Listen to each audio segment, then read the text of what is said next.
For more than 10 years, John served as the field director for the John Birch Society in several southeastern states in the United States, including Georgia, Alabama, and northern Florida.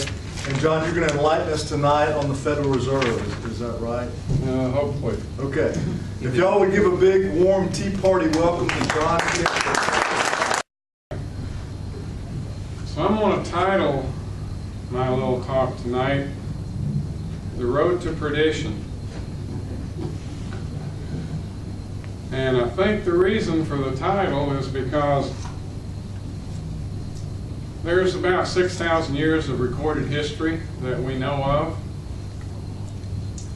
And this nation didn't come along till pretty close to the end of that 6,000 year period. And yet, in just a few short years, it became the greatest wealth producing, the freest, most ingenious, attracting the brains from all over the world, attracting people from all over the world to build a better life, raising the living standards of the entire globe. It was what Joel Skousen called the 5,000-year leap. He was exactly correct. And how did, in 150 short years, and I'll tell you why I picked that number a little later, but did this once mighty, powerful, growing, booming nation enter into a downward spiral that's becoming obvious, finally, as we head toward, I don't know how else to describe it, a socialist cesspool of third world countries. Hopefully we can avoid that pit, but how did this happen? And is it just destiny? Was it inevitable? Did it just happen? Well, I've got 3,000 books in my library that say no, that this did not just happen. There are people and names and places behind it, agendas behind it. It's well planned, well organized. And to limit the duration of the talk, I'm not going to try to cover everything, but none of this could have transpired without the concept of central banking. That's just a flat fact. Could not have happened. So, first of all, you know, we need definitions. If you take an 1848 Webster's Dictionary, and I recommend everybody order one, and you go to start reading it, and you compare it to our current dictionaries that you can buy at the bookstore, it's like two different books. There's a reason for that. So I always like to define my terms and always like accurate terms, just like I like accurate history. So, you know, let's define central bank to start off. It's privately owned. It only has one customer, and that is the government in which it resides. It doesn't allow deposits or usage by the people. Its primary function is to loan the government money and charge interest on that money. That's its primary function, which is basically, once you remove a gold and silver standard and you just have ink on paper, that's basically the epitome of usury, which is not only unethical, it's unbiblical. So let's walk through a few brief snapshots of history and a few points in time which I think will maybe connect a few dots for some people, I hope. one of the earliest secret societies, and I'm not going to go into detail on all of them, but one of the earliest was called the Priory of Sion. Priory of Sion has some unusual beliefs. And don't hold me accountable. They're not my beliefs. But I just want you to know what they are. They believe that they are descendants of Christ. They believe that Christ's death was faked, that he escaped through a back door of the tomb and married Mary Magdalene and went to Egypt, and they sired a daughter who then ended up on the French coast and married into the royal Marigirinian family. Now, the only reason I bring that up is they formed the Knights Templar in 1099, and they still exist to this day. Dateline NBC did a special a couple years back, maybe 3 now, called God's Banker. They found a body in London of a guy hanging from a scaffold underneath a stone bridge. The only thing that they knew about him, he had a brick in one pocket and a whole bunch of other occult symbology. But they knew that he was the banker for the Vatican. They did know that. They did know there were several $1 billion missing, and they did know that this was a strange way to commit suicide, which it was ruled. But the other things we know is he was a member of the Priory of Sion. He was also a member of the P2 Lodge in Rome. But why that happened, I'm not sure. Those things are pretty closely guarded secrets. But the fact is that secret societies have played a major role throughout history, and they still do. John Kennedy gave a major speech at Columbia University 10 days before his murder, where he mentioned secret societies, how they operate.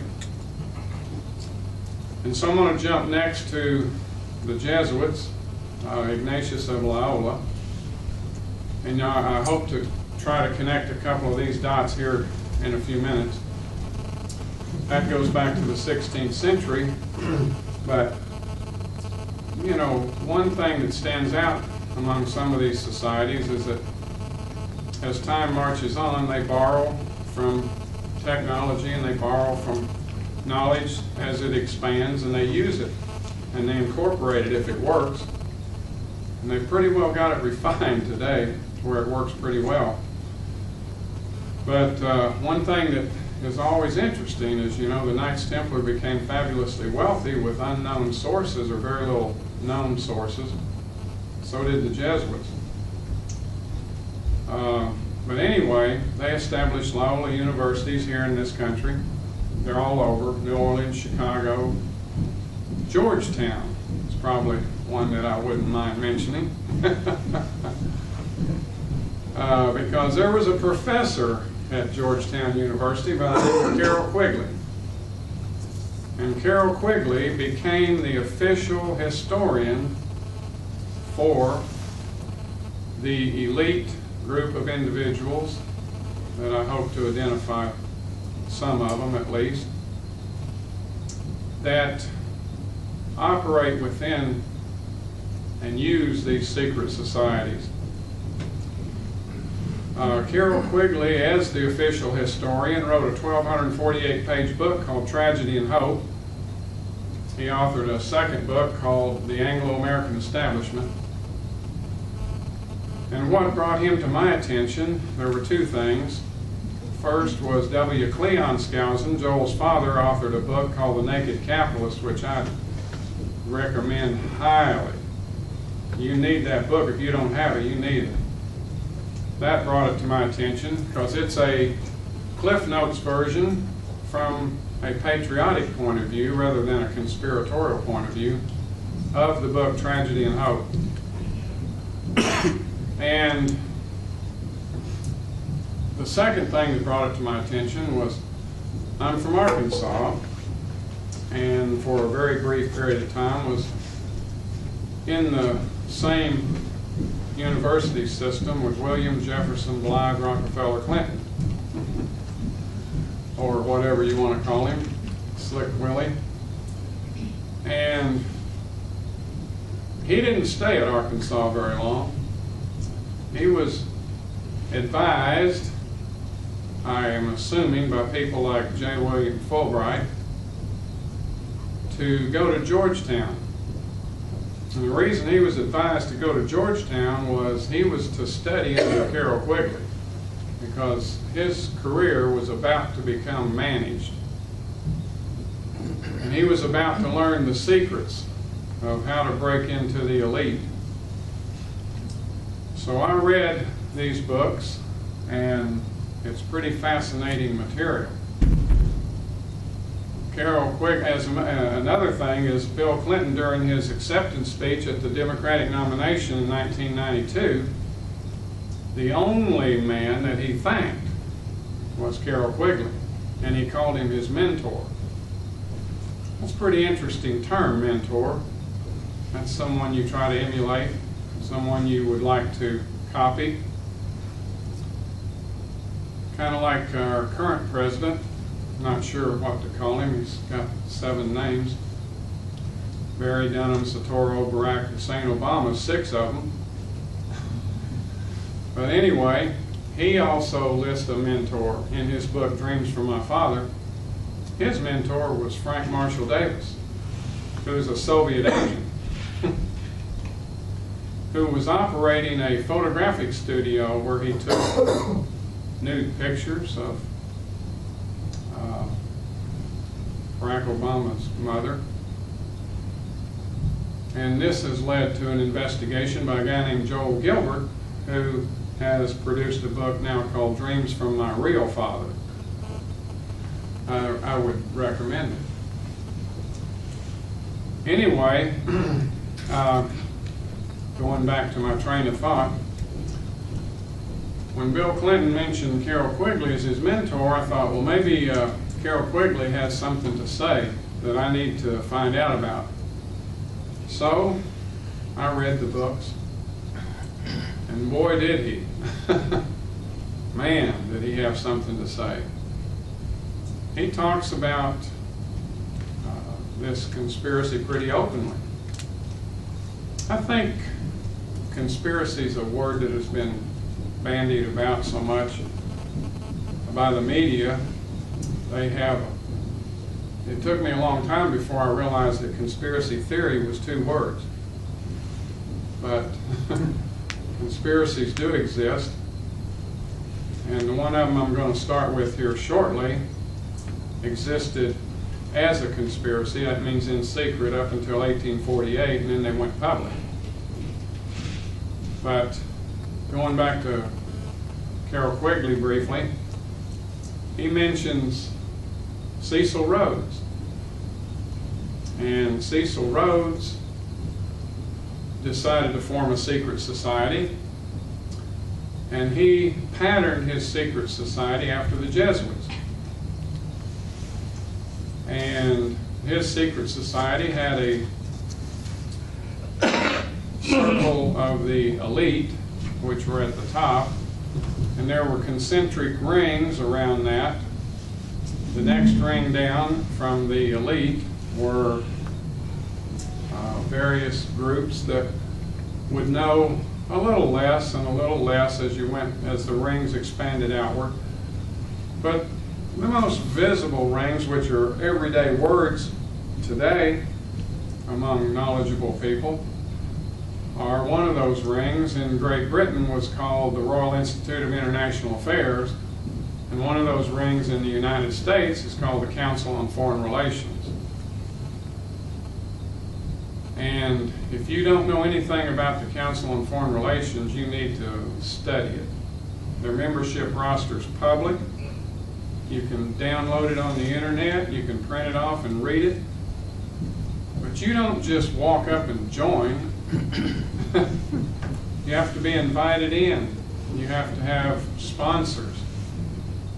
They're going to check you out pretty thoroughly to make sure you're going to advance their agenda before you join it. And there's an excellent book called The Shadows of Power by a guy named James Pirloff, who took all of their writings from the year 1921 when they came into existence, and he examined them thoroughly, and he published this book using their own words. And just to cut to the chase, they believe in loss of national sovereignty. They believe in a global system, which probably defines the word treason to me, a word that we don't use frequently enough. So Cecil Rhodes had a major impact, and as I mentioned, he patterned it after the Jesuits, but where did this idea of concentric rings come from and so forth, and how did this expand? Well, I'm going to go back to the 18th century, middle 18th century for a few moments, to the city of Frankfurt, Bavaria. Germany didn't exist at that time. And in the city of Frankfurt, Bavaria, you had a townhouse which was shared by the Rothschild family and by the Schiff family. Two very important names that you need to do some research into if you haven't heard of them.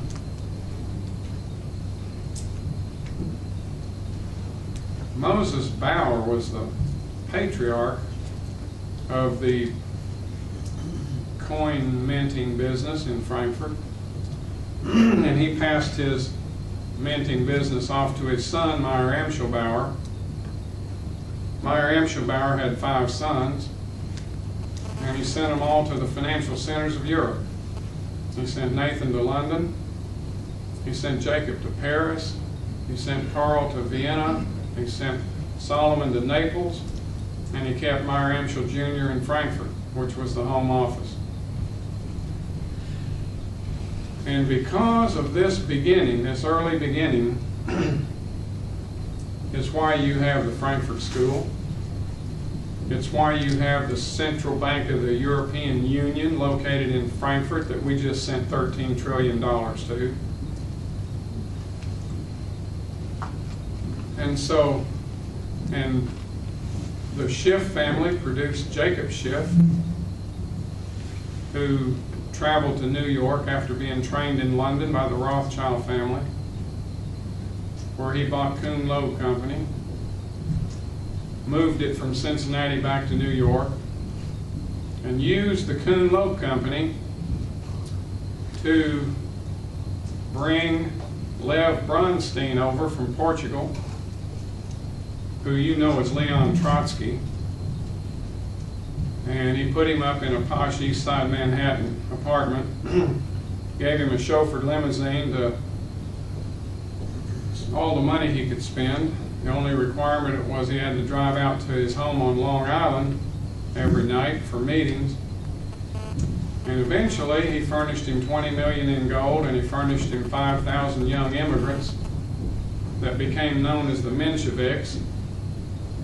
And he chartered a ship, Jacob Schiff did, and sent them to Europe so he could rendezvous in Switzerland with Vladimir Ilyich Ulyanov-Lenin. And on the way, they were arrested in Newfoundland. Canadians didn't want him doing what they knew they were going to do. But after a few correspondence between New York and London, and Washington and New York and London, the Canadians released him. And he made that trip, and he did rendezvous with Vladimir Ilyich Ulyanov-Lenin, who was given $55 million in gold by the Warburg family, given 15,000 troops known as the Bolsheviks. And the Bolsheviks and the Mensheviks were put on train cars by Max Warburg, who was head of the secret police of Germany, or that area of Germany. And they were transported to Stockholm and then Petrograd, and the rest, as you know, is history. That's how Wall Street was involved in the financing of the Bolshevik Revolution. And this traces back to the Schiff family in Frankfurt, sharing a townhouse with the Rothschild family. Meyer Amschel Rothschild found a brilliant young college professor down in Munich by the name of Adam Weishaupt. He was raised by the Jesuits. He was a professor of canon law at Ingolstadt University, and he hired him. And he hired him to create a secret society with a secret agenda. And boy, he did a bang-up job of it. It was called the Order and Sect of the Illuminati. And I watched the History Channel do a special not too long ago on secret societies, and I recorded it. And it was very interesting to me because they told an enormous amount of truth, but I caught them in two lies. Incidentally, it was being narrated by a guy named Daniel Pipes. So I looked him up, and he was a member of the Council on Foreign Relations. And the two lies that he told was he said that the Order and Sect of the Illuminati was just a philanthropic organization that was trying to make the world a better place. That's a flat lie. The second lie he told was that the Illuminati went out of business in 1785.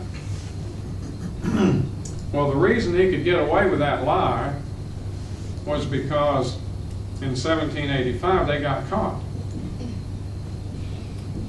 They had the Rothschilds had a courier by the name of Jacob Lanz, and he was traveling from Frankfurt to Paris on horseback, and he had the plans for the French Revolution sewn into the lining of his coat.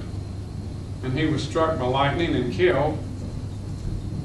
Just a freak accident, and his body was taken in and examined. They found these papers.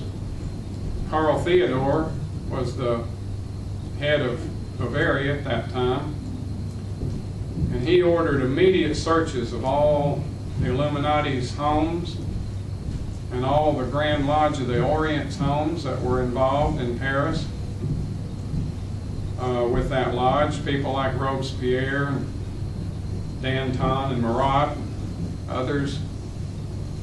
And they produced some pretty interesting documents from those searches.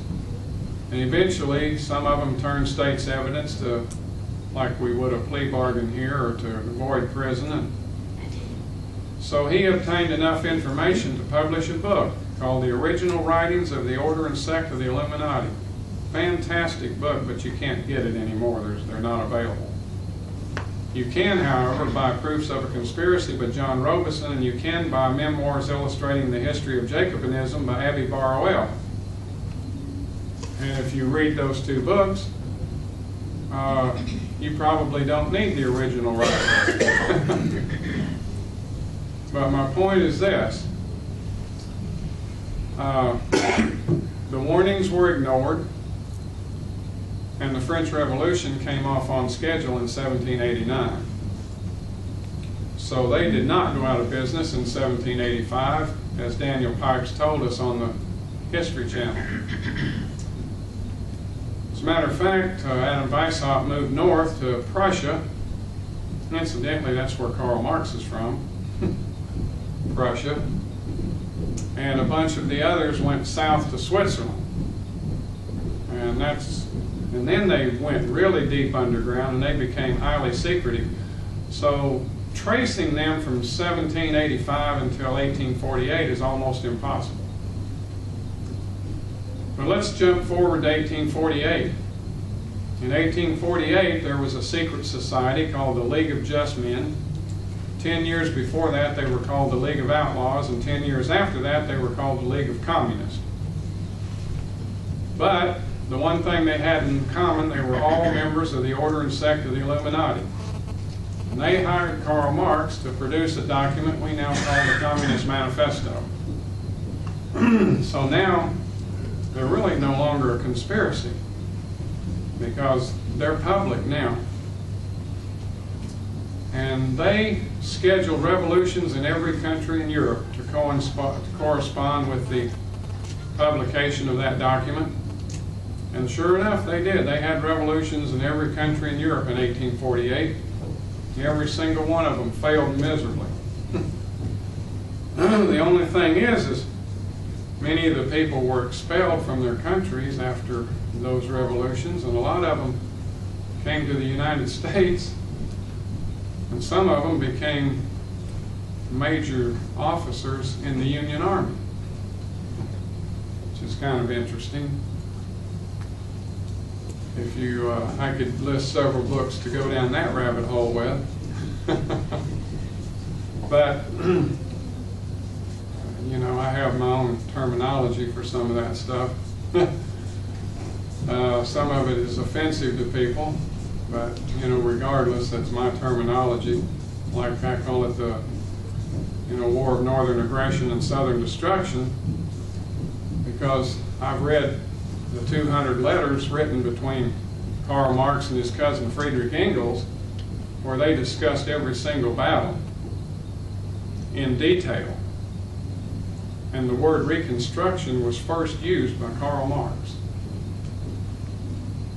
So I know what their goals were, and I know the tactics that they used. General Sherman should have been hunted down as a war criminal. But instead, he's got a statue right across the street from the White House. But anyway, to go back to the topic, these secret societies have had a major impact upon our civilization. And communism is nothing more than a method of obtaining total control over the citizens of a targeted country. Communism is very blatant and very bold about what it states.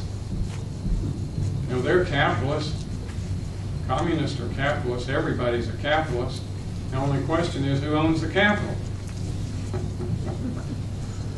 In communism, they own everything. They own you, they own the land, they own the means of production. They're not shy about saying it. The drawback is, of course, it reduces greatly the incentive to produce. Kind of portrayed by Atlas Shrugged, maybe. So, how do they get around that? Well, maybe that's not their ultimate goal. It's pretty obvious. They've stated in several documents that it's not their ultimate goal. Their ultimate goal is a fascist form of government where people think that they're free and they think that they own their property and they think that they control their corporations, which does produce more wealth than a communist system. But any way you slice it, there's only two possible poles of existence, if you want to call it that. There's collectivism and there's individualism. The greatest proponents of individualism from a Western European Christian perspective was Thomas Jefferson. From an atheistic perspective, Ayn Rand, perhaps, but she still was an individualist. And collectivism encompasses them all. There's very little difference between communism, socialism, fascism, Nazism. They're all forms of collectivism. And if you take the 10 Bill of Rights, let's discuss the Constitution for a moment. When this country was founded, founding fathers, brilliant men.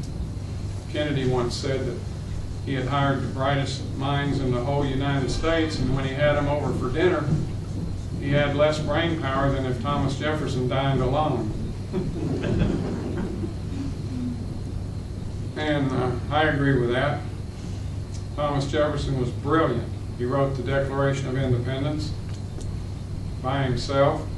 Of course, it was reviewed by a committee of 10 and then a committee of 3, and they made some changes which were highly regrettable.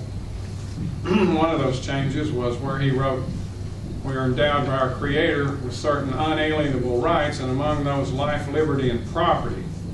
That's how he wrote it. Should have stayed that way. But regardless of that, he wrote the Declaration of Independence.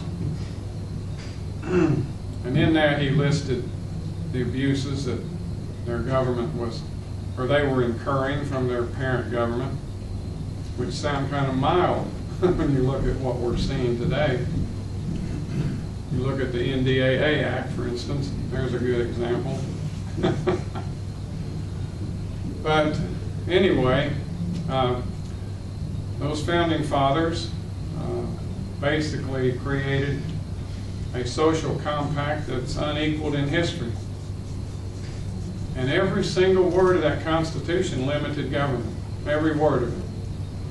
And when they didn't limit it enough, you had the Federalists writing the Federalist Papers. That was James Madison was one of those.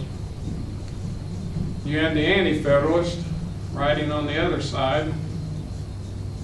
And the Anti-Federalists prevailed, at least to a certain extent, in the fact that they said we didn't limit the government enough. So they wrote the 10 Bill of Rights. And every one of the Bill of Rights tells what the government can't do. Then when they got to the 10th, they just said, you can't, if we didn't name it, you can't do that either.